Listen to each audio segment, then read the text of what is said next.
Women make up nearly 50% of all gamers, yet only a small percentage of women play esports professionally.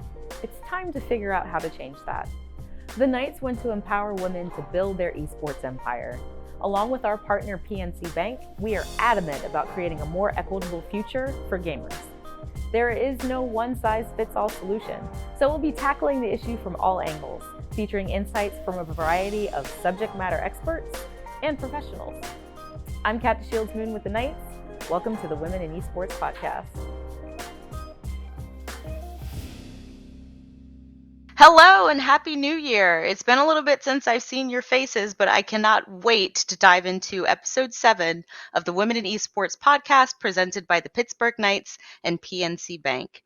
Today, we are talking about the expansion of esports and how it's revolutionizing inclusivity and engagement. And I am so excited to introduce you to one of my favorite people, Laurie Lockilear.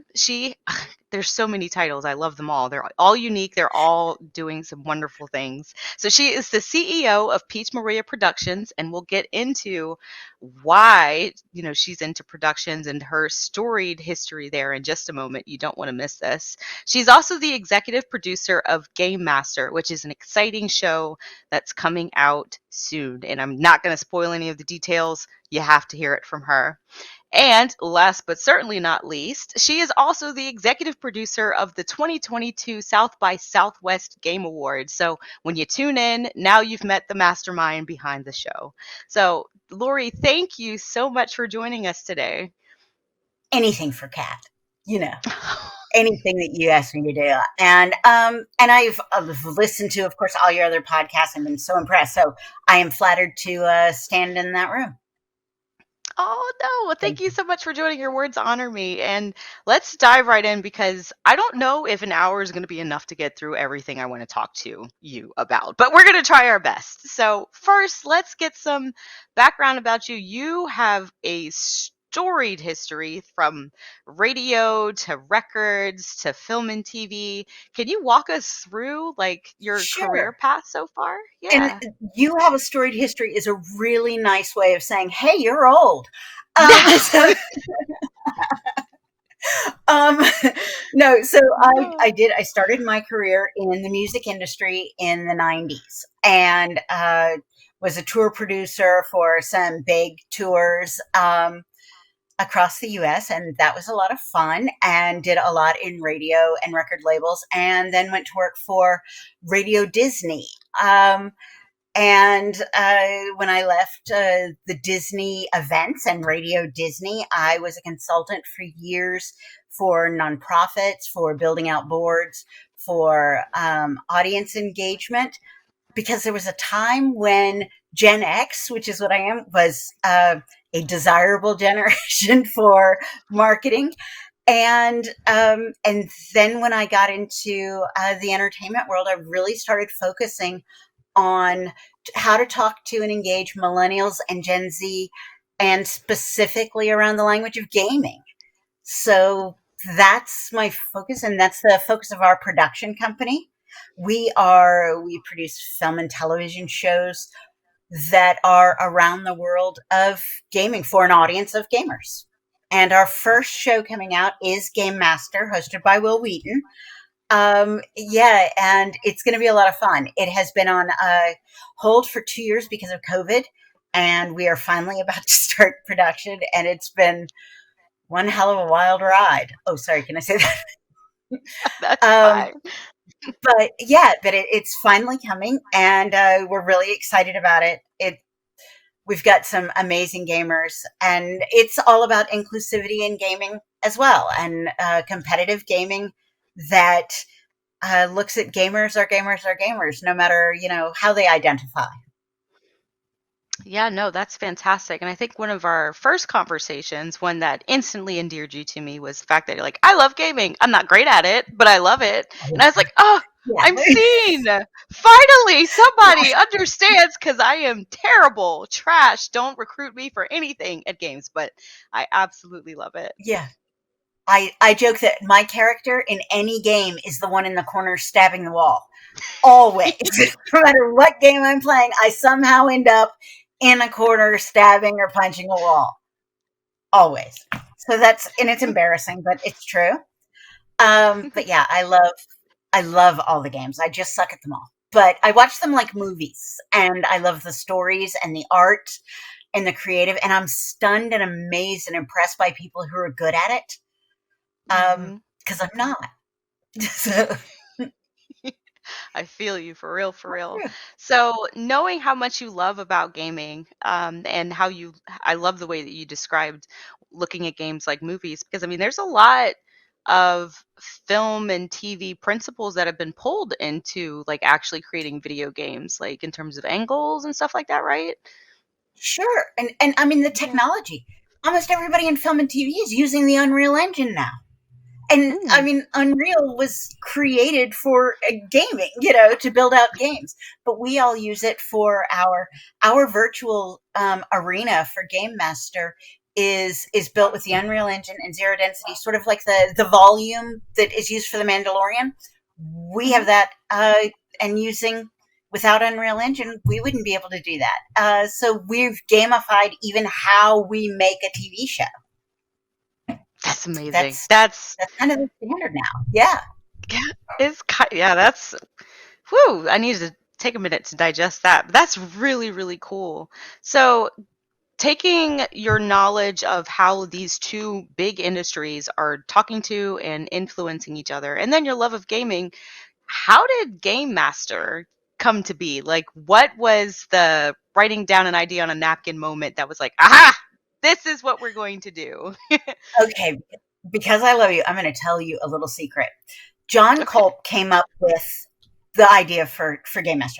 The creator and my co-producer on this came up with the concept for Gamemaster, and it came from this absolute love of gaming, but gaming across things, not just PC based gaming in those big titles, but the kind of thing where just whether you're gaming on an arcade style, game thing, or you're turning around and playing on a Nintendo Switch, or you're doing mobile games, or you're on an Xbox, whatever it is, just being able to game all kinds of games, sports games and first person shooters and RPGs and all of it.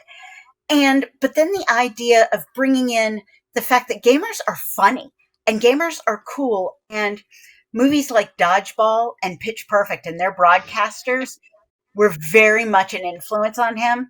And so we have our own broadcast booth for Gamemaster that is comedic broadcasters that will be coming in through this whole thing. And the idea of creating a show that was funny and cool and over the top, for the longest time, we actually called the show Over the Top. Before we decided on a name. And what's so funny about that is our mascot for Gamemaster is Hawk. And as a matter of fact, I will show you. There's a preview. This is one of the gaming chairs. That's Hawk on one of our gaming chairs. And one of the things, Hawk's name is actually short for Lincoln Hawk, which was Sylvester Stallone's character in the cheesy movie Over the Top. The arm wrestling movie. So this whole thing was created out of this joy and exuberance and love of all things gaming, and the fact that gamers are funny and cool and inclusive, in nature. No matter what is you see happening in certain areas, that's not representative of really who gamers are. And we joke all the time that if the Great British Baking Show were run by Deadpool, but it was about gaming instead of baking, that's what our show is. Love it. So that's really where we are, and that's where Gamemaster came from. It was John's idea to actually celebrate the awesomeness of gamers, the joy of gamers, and we joke all the time that he was a man that was smart enough to turn around and go grab a whole bunch of women to actually make the show happen. Well, to his credit, that's a damn good idea.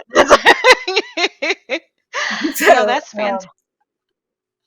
Yeah. So I am incredibly. Oh no, if that is a fantastic story. I just learned some new things about how Gamemaster came to be. So thank you so much for sharing. But speaking of Gamemaster, I'm pretty familiar with the concept and what kind of things we're going to be involved in the show, but just to give some of our listeners a better idea of what Gamemaster would be, can you pull back the curtain just a little bit, give us a peek? Sure. I can give you kind of like a quick overview. So Gamemaster will have 12 gamers coming to live in a mansion in Atlanta.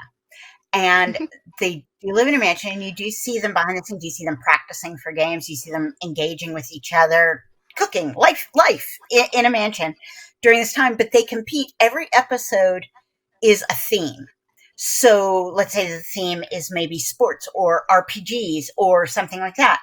It will be 3 different games of that theme, but they are we refer to ourselves as console agnostic. You might play the first game on a PC, the second game on an Xbox or a PlayStation, and the third game maybe on Nintendo Switch or on a phone. We play everything, all sorts of ways to play games. They're of a theme, and we have the first challenge is the level up challenge, and the prize in that one is you either level up in life, which means you might win $5,000 cash if you win that challenge, or you level up for the next game. So it means in the leaderboard challenge, which is coming next, maybe you get extra speed or an extra weapon, something that would help you. So that's the level up challenge. And then you go into the leaderboard challenge. That's the one where the scores roll over from week to week, episode to episode. Those scores roll over. Those are the big ones that count.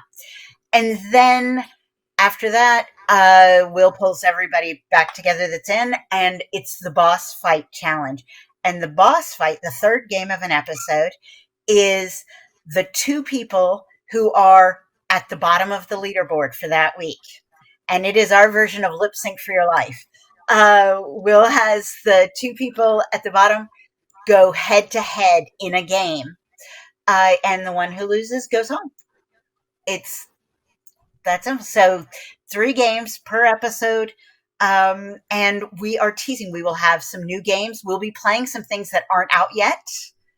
We'll be playing some new challenges that will be launched because of Gamemaster. So certain games where we play something that just that week will become available to the public, etc. And then on our social media, we have just a ton of contests and giveaways. We are doing stuff to engage our audience. That's the number one thing for us is make it fun, make it engaging. We're going to start having the audience by season 2 start helping us pick the games that we'll play, helping us cast. Doing open casting and things like that, and letting the audience vote on who gets on. Some fun things. Oh no, that's beyond fun. That's amazing, and I would love to dive in for a minute just to talk about the potential reach of Gamemaster. It's not about being certain aspects about being the best, but it's certainly not like you have to be this rock star, top of the leaderboard, consistent gamer in order to participate, right? There's other challenges. Yeah. Yeah, so these folks are great gamers. We joke about that when we were casting, we cast great overall gamers. You know that friend that you have that no matter what kind of controller you hand them or what kind of game it is, they're just going to pretty much get it pretty quickly and be good at it. Mm-hmm. I talk about this like in high school. This is the person that probably lettered in multiple sports version. This is them in gaming. You hand them anything and they're going to have a great concept. So instead of what you see like in traditional esports where it's somebody who plays one game and one game incredibly well, these are people we tested who are great gamers. Generally, they have an incredible knowledge of gaming. They understand the game mechanics across multiple platforms and different types of games. These folks can game. They are gaming on everything and all types of games. They have such a love of it that they're kind of Jack and Jill of all trades, if you will, in the gaming world. And they're just fantastic. And they also are all personalities that you like. We have a real strong no a-hole policy, and we carried that through our casting. So these are 12 gamers, male, female, and non-binary, that you would actually want to hang out with. Like, these are people that you want to watch. You want to watch their streams. You want to see them game. You want to root for them. You want to hang out with them. These are great gamers and cool people. Oh, I love that. Like, from a representation standpoint, that's phenomenal. You know, that one, you're honing in on good personalities, good people, you know, that also happen to be very skilled, you know, but there's different a variety of people, a diverse group of people that will be contributing to the show. Something that I know I'm Yes. particularly excited about with Gamemaster is, you know, just how many people can tune in and see something of themselves, you know, in it. Whether it's a particular game that they're like, oh man, that looks amazing. That I want to play that. Or if, like you said, it's one of the gamers and they're just rooting, they're from the hometown maybe, or, you know, oh, this looks like me, or I just think they're really cool.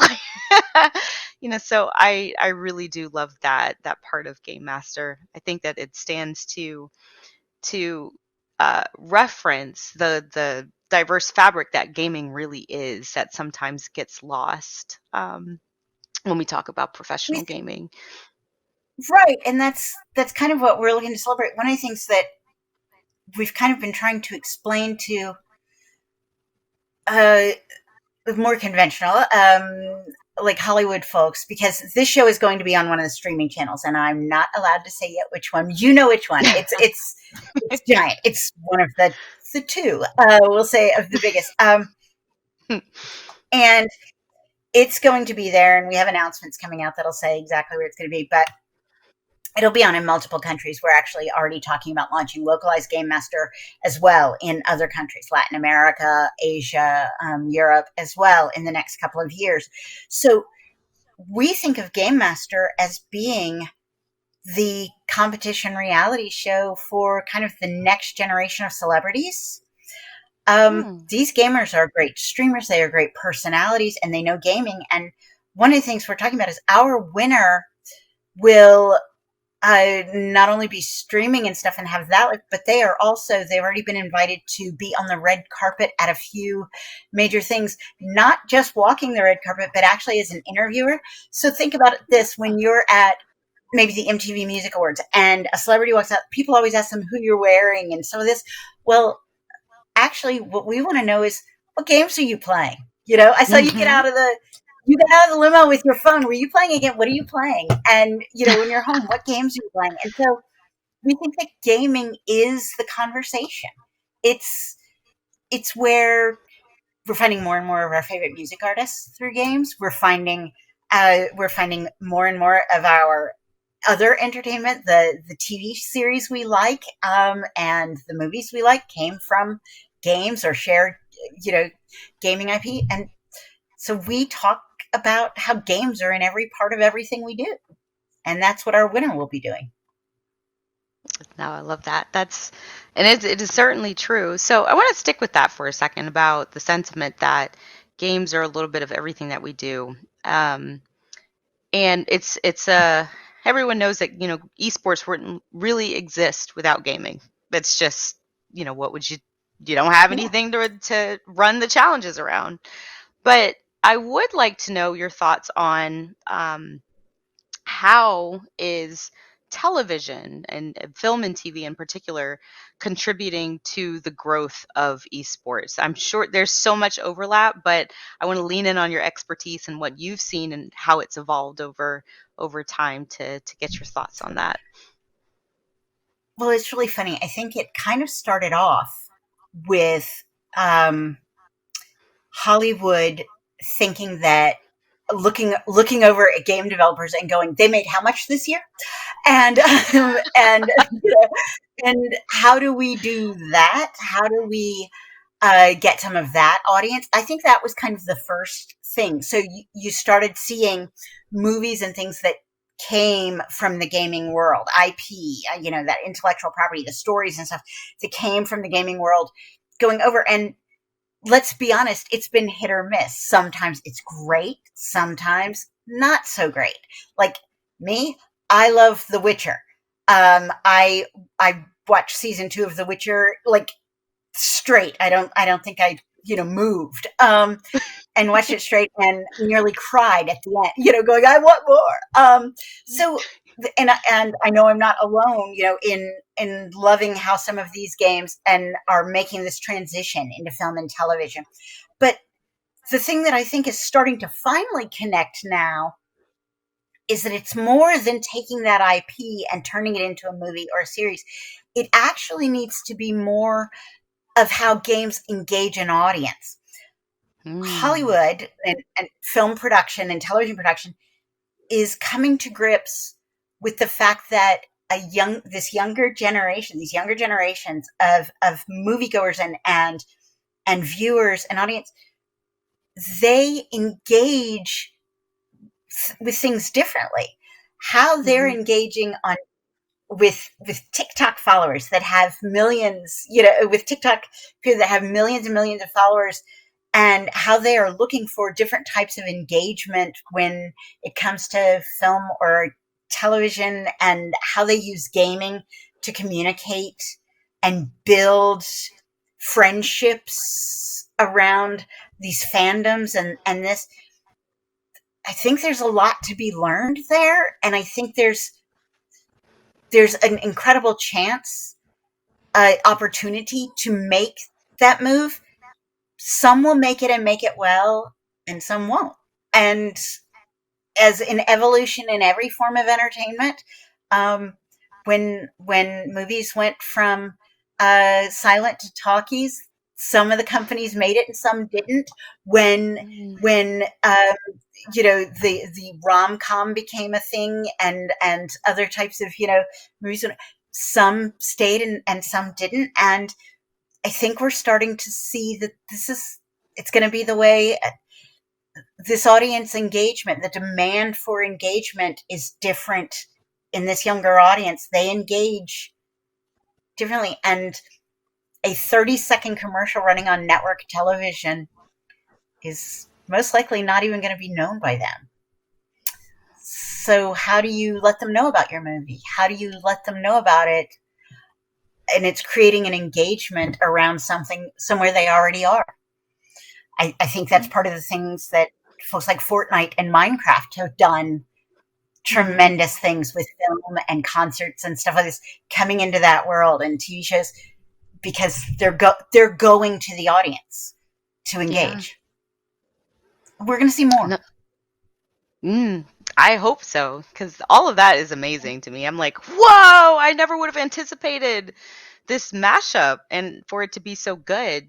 So I love the creativity that's coming out of these titan industries kind of running into each other and learning from each other. Like, the potential is so exciting.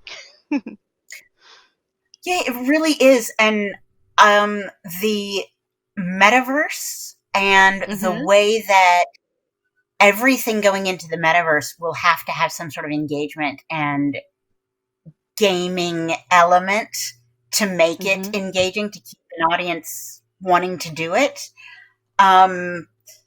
So entertainment companies, from music to film to television to Broadway, to all of these things, are going to have to figure out a way to use that platform to invite their audience out of the metaverse and into their lanes. So and I think it's going to be, and not just entertainment, but products, brands, car companies, figuring out how to make the gamification of who they are engaging to an audience, make an audience want to spend time with them in that world. I mean, lots of car companies, you can go to their websites, and they have amazing websites where you can use the technology to change the paint color and look at this and add elements and things like that. Well, but I can't get in it and drive it on their thing. I can't do that yet, but I could in the metaverse. And so are we going to be having that conversation? And I think we are. I think in the very near future, you're going to see folks like Mercedes and stuff figuring out how to have that conversation in the metaverse in a really cool way. Yeah, no, the metaverse, oh gosh, like, whew, you talk about a wild ride. Like, to this day, I'm like, how did we get here so fast? No, I Well, was not ever anticipating something like that. the growth in technology is exponential. So that when the first step takes you 20 years, the next step takes you 2 years, and the next step takes you 4 months. It's that fast because that advancement in the technology and the growth goes that fast. So what we were thinking about doing even in 2020, when we first thought we were about to film Gamemaster when COVID hit and everything kind of got shut down. And in that time, the way we have grown and changed and the technological advancements we've brought into how we will produce the show, and how we will engage with our audience. Some of the things that we are launching behind the scenes that we'll engage with our audience, it's captivating and mind-blowing, and people are going to be like, oh my gosh, because we're really lucky. We're part of some really amazing technology partnerships. So we're going to be the first place to do certain things. And we joke about it all the time. We're going to be the first show to do this way. But the next show will probably only be a few months behind us that does it. And then it'll just sort of become the way it's done. Right. Because we're changing. We're advancing. I wouldn't say we're changing. We're advancing how a show engages with the audience because we're following how the gaming world engages with the audience. Instead of doing this the old Hollywood and television way, we've adapted some of that, but we really went heavily after how gaming engages. And what do they offer their audience, and how do we figure out how to make an audience have as much fun around a show as they do around playing a game? And that's a huge challenge. That's a big challenge. So we've been working really hard on that. And I'm lucky to be surrounded by a lot of really smart people who help me do that. No, that's great. And you made several good points, and one of which is how you're drawing on gaming concepts instead of relying on kind of what Hollywood has done in the past, which I think is fantastic. When it comes to, and correct me if I'm wrong, when it comes to to me, it feels like you're taking some of maybe the elitism that people have a problem with in traditional esports and making it more accessible. So you're pulling it down, but at the same time, you're elevating gaming through Hollywood tactics to bring it up into this really, really unique space where both communities can meet. It doesn't seem like this would be the casual gamer versus the pro gamer kind of dialogue that you run into every now and then. So based off of this unique platform experience show that you're building, what advice would you give to esports brands, professionals, the industry at large to bring some of that accessibility and inclusivity that you're building into your show into the larger industry? So I think the first thing is, I don't know if other people have told you this, but did you know that esports teams don't take team showers? They don't. So there's no reason that your esports team needs to be all boys. Yeah. I was like, I don't know where we're going with this, but okay. Nope, that makes sense. That's why. So if you want to be inclusive, guess what? You should just be inclusive. And so and when you are looking for, and it really, let's be honest, it needs to start at, it really needs to also start with high school and college levels. When you are putting together your esports teams and you are doing that training, because let's be real, a lot of those are taking folks that have an interest in it because that's their first time they're really getting in front of coaches. They're getting people who will train them and be better. So start making sure that the people that are doing the recruiting, the people that are doing the coaching, the people that are doing the team managements there are diverse. That's one way to make sure that you start having diversity in your teams. But then it goes beyond that, and it's when you have your teams and you're doing things, having conversations with how you engage with the audience. That's where your real chance to show who you are as a team. And I get it. You don't necessarily recruit an NFL player because they have a great Instagram. And I'm not saying that that's what it needs to be. I'm saying, though, that the NFL has learned that who their players are as people on social media and how they affects their ticket sales. It affects the sales of their jerseys. It affects their media coverage and how they act. Well, it's going to be the same way if in esports. It's having your teams and the fandom and stuff around your teams celebrating a joy of things, and you can cheer for things and you can celebrate things, but you're also sort of sharing in this goal for building a community.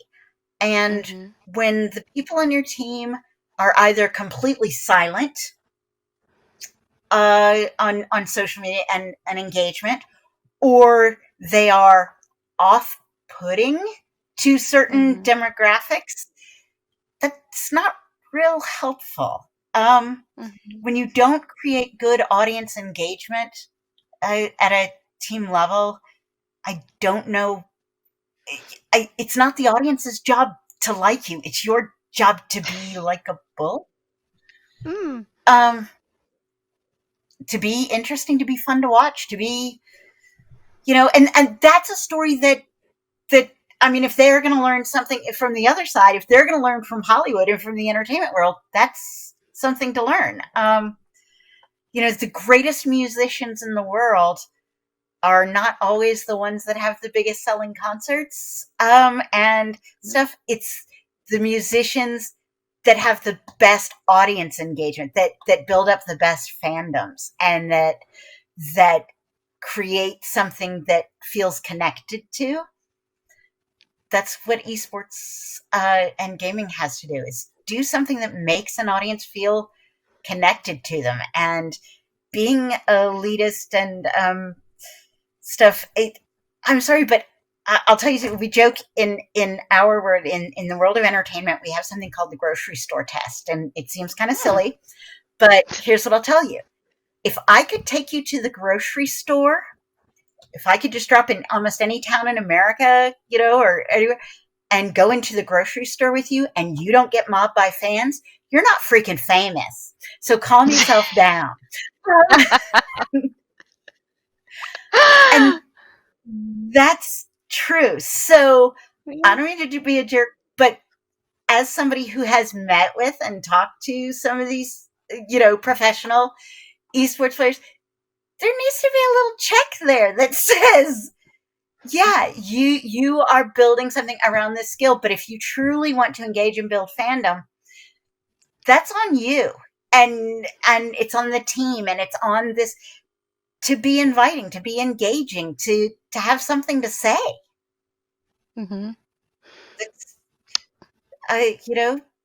Invite conversation. Why aren't teams doing more things maybe about inviting real conversation and fandom there? I mean, you've been to homestand events. I've been to homestand events. One female to every 17 males was the average in 2019. The last year of real full homestand events in the audience. That's not good.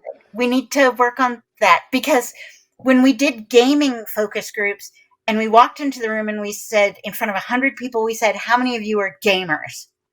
Immediately. And we'd have in our rooms 50 male, 50 female. And we'd say, how many of you are gamers? We'd have about 28, 30 raise their hands. And we'd say, okay, great. How many of you do game?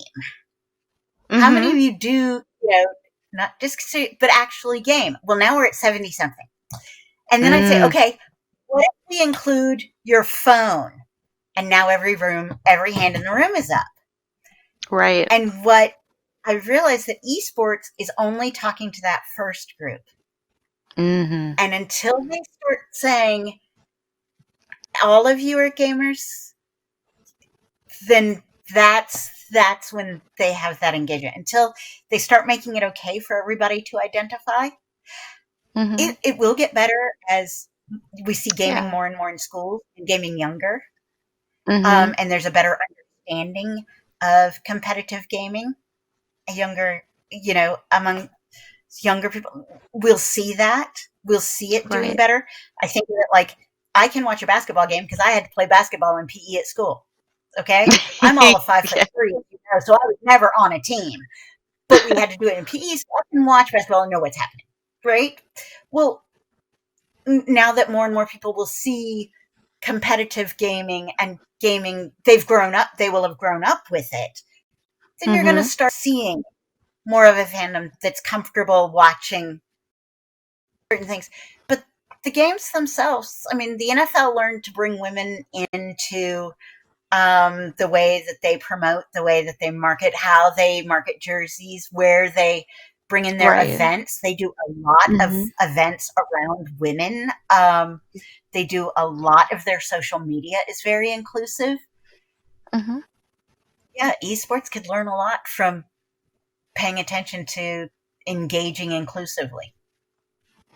Yeah, no, those are all wonderful points that you just made. And I think the reaching out and connecting narrative is something that is always going to stand the test of time, but two, we're just seeing it sweep across so many different industries right now. It's not about look at me. It's not about putting me on a pedestal. It's not about even, oh, hey, I know you. It's about meaningful connection. And one of the reasons I'm so excited about Gamemaster from a business perspective, gamer in me is like, oh my god, I can't wait. But like from a professional working in the industry, it's just the different types of games that you're bringing into the show. I think that's also it's changing. It's getting better.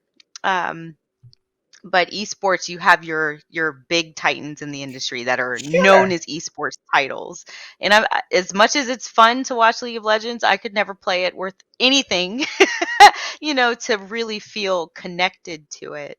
So the diversity, not only in the players and the people that you're bringing onto the show, but also the type of games that you're bringing onto the show. They go hand in hand in making people feel welcome. And I love that. We're celebrating that. Actually, if you have skills playing those other games, that's pretty awesome. If because I mean, if you have a great skill at playing Mario Kart, well, that's awesome. And if you have, and maybe you're still like I said, if they come up with a game that's just about stabbing a corner, I am going to be like the queen of that one, and I'll take all the trophies. But until then, somebody please, developer out there somewhere, make a game called Stabbing a Corner because I need this in my life.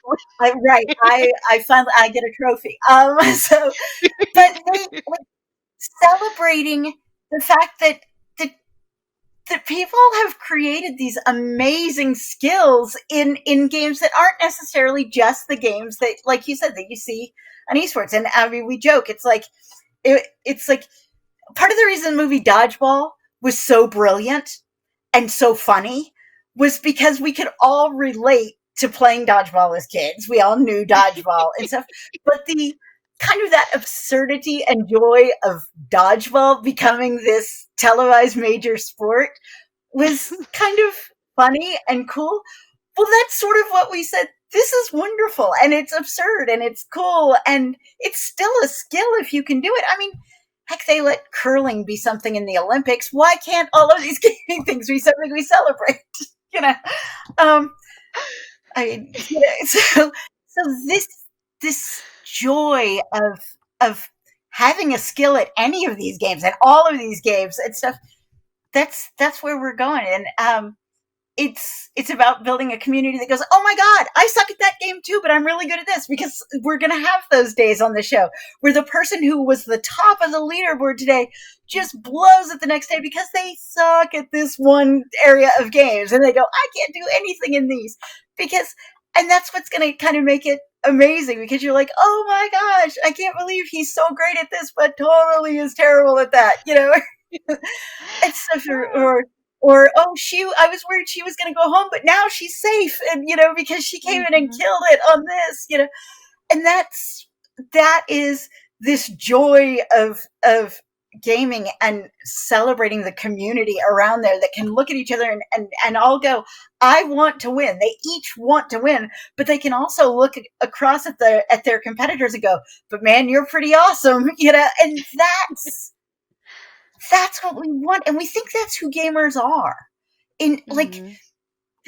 Yes, there are people who are jerks. And as one of my favorite people in the world on G4 put out yesterday so well, there are people who are jerks on, and stuff in the world of gaming. But that's in the world of everything.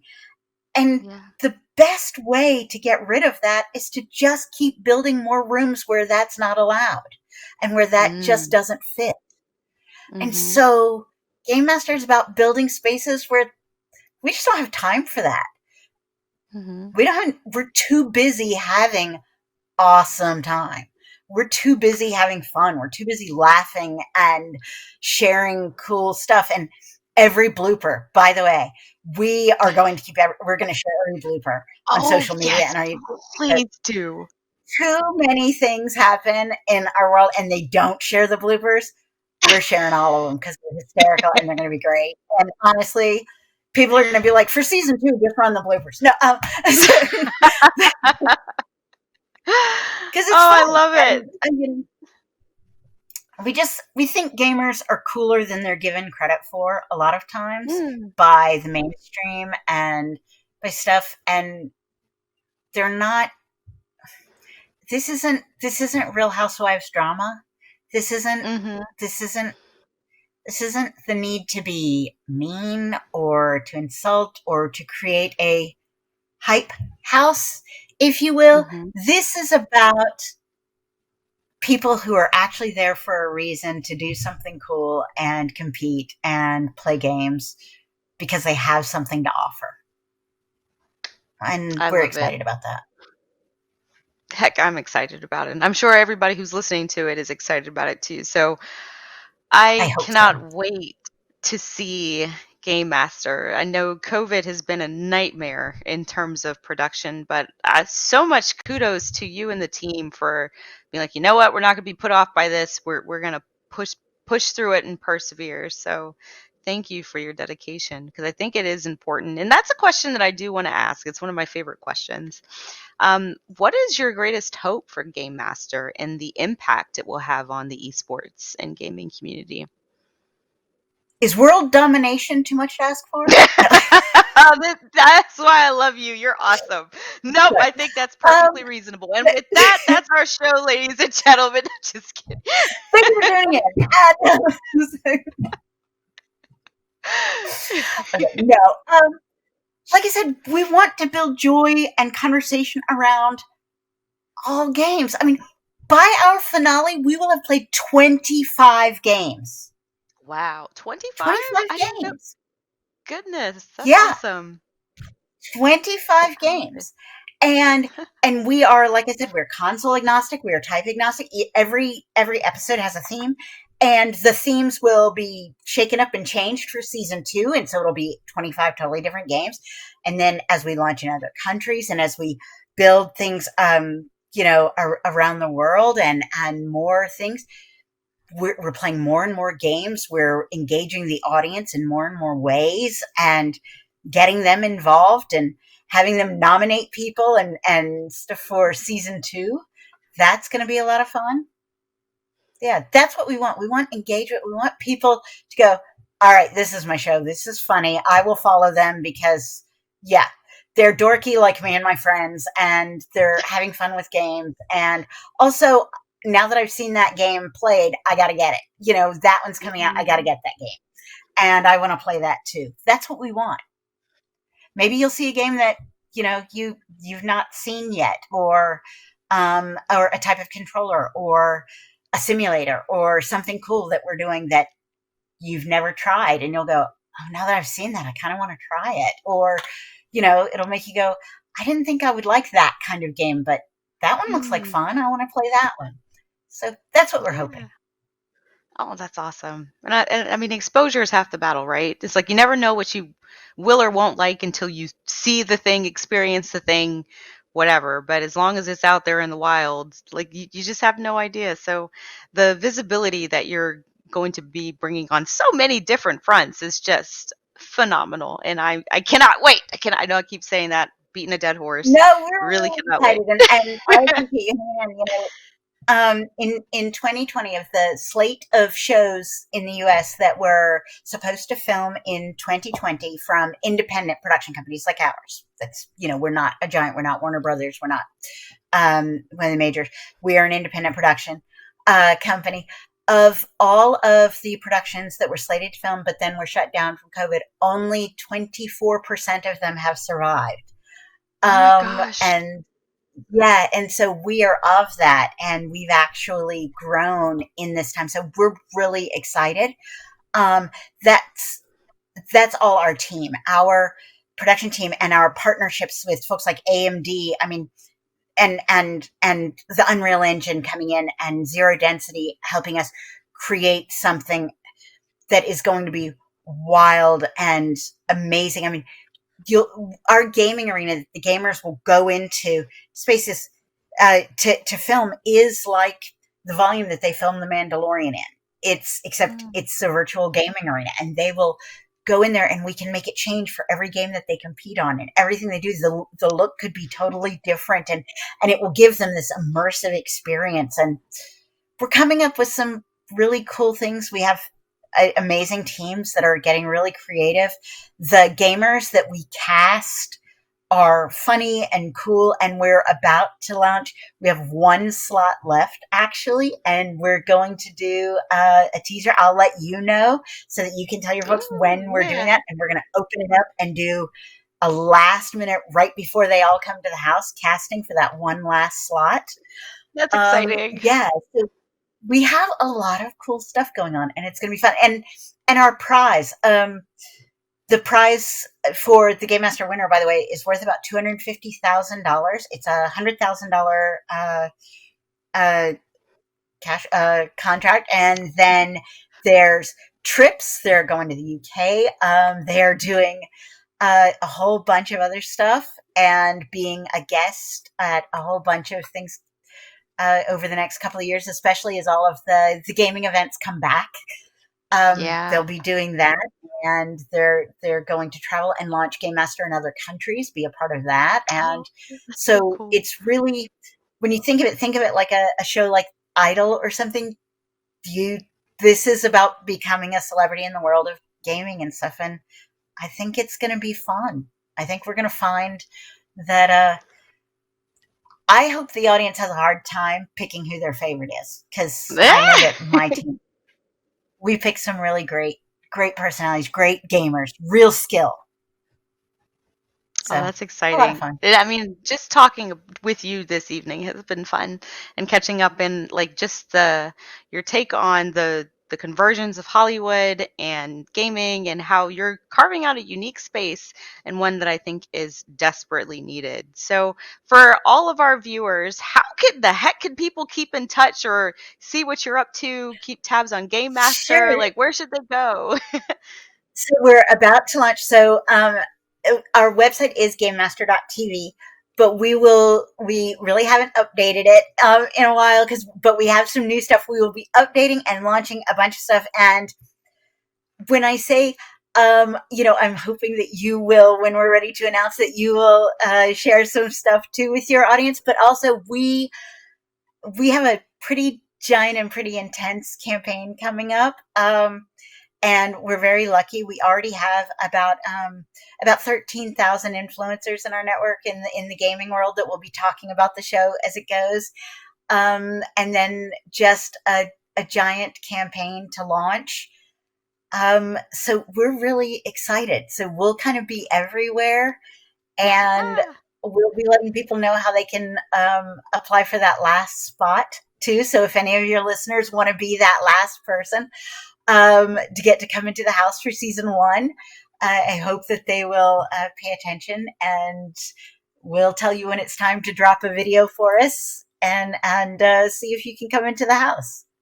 So it's No, going I to be love fun. it.